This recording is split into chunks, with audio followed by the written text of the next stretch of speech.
मंडियों को बढ़ाने का काम किया है।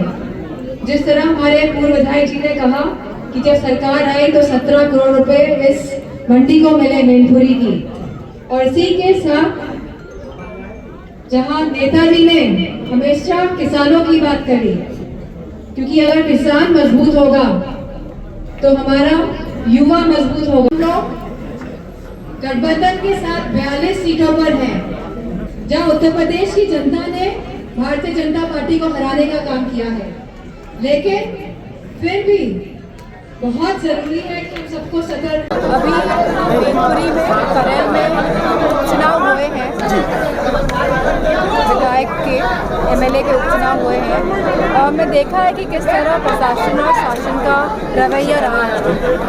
कहीं ना कहीं चुनाव जीतने के लिए भारतीय जनता पार्टी किसी भी हद तक जा सकती है, और ये हम इसलिए नहीं अपनी मनगढ़ंत बात नहीं कह रहे, क्योंकि हमने देखा है, और क्योंकि ये चंडीगढ़ का जब मेरे का चुनाव हुए थे तो रिकॉर्डिंग में भी है।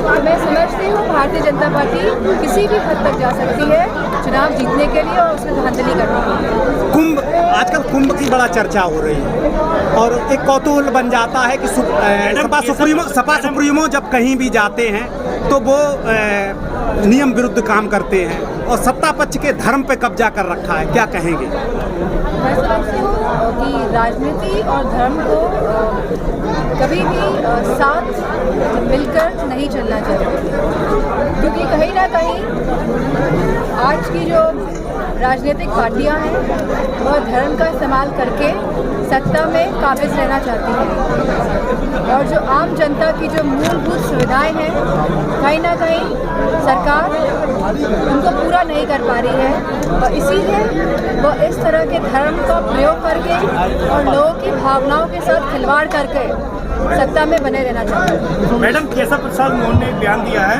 कि अखिलेश यादव की देर आए दुरुस्त आए, हरिद्वार में गंगा स्नान और महाकुंभ के बाद अब आस्था को देर नहीं पड़ रहा है, क्या कहेंगे?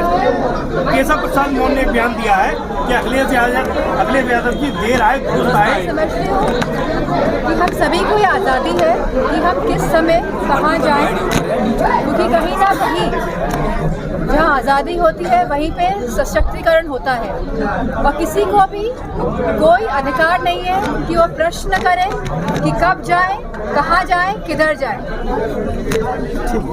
अखिलेश यादव जी ने कहा है कुंभ और प्रयागराज वो नहीं है कि जहाँ पर राजनीति कार्यक्रम करना चाहिए, इस पर क्या कहेंगे आप? बयान सही है? यही बात कही। मैम, स्वास्थ्य व्यवस्थाएं बहुत लचर है, एक वीडियो भी वायरल हो रहा है। पूरी तरह से उत्तर प्रदेश में शिक्षा व्यवस्था, स्वास्थ्य व्यवस्था और कहीं ना कहीं मंडियां भी पूरी तरह से प्रभावित है, और जिस तरह से इन सेगमेंट्स को काम करना चाहिए, क्योंकि इस सेगमेंट से सब लोग जुड़े हुए हैं सीधी तरीके से, तो कहीं ना कहीं जहां ये तीनों क्षेत्र पिछड़ रहे हैं, तो कहीं ना कहीं उत्तर प्रदेश के लोग, उत्तर प्रदेश के युवा, उत्तर प्रदेश के किसान भी पिछड़ रहे हैं। मैडम, मिल्कीपुर को लेकर कितने आश्वस्त हैं अभी? मिल्कीपुर के लिए लोगों का पूरा साथ है मिल्कीपुर में, और परिणाम जिस तरह पहले आए थे अयोध्या से, उसी तरह मिल्कीपुर का भी परिणाम रहे। लेकिन मैं जिस तरीके से देखा गया तमाम अभी चुनाव जो हुए हैं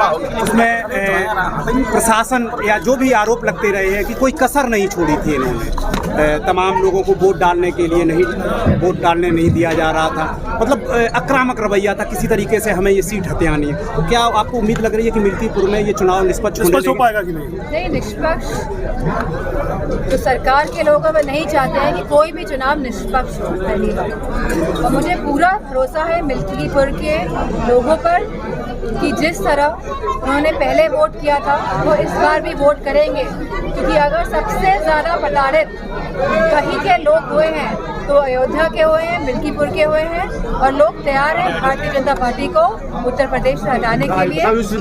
शुक्रिया मैम।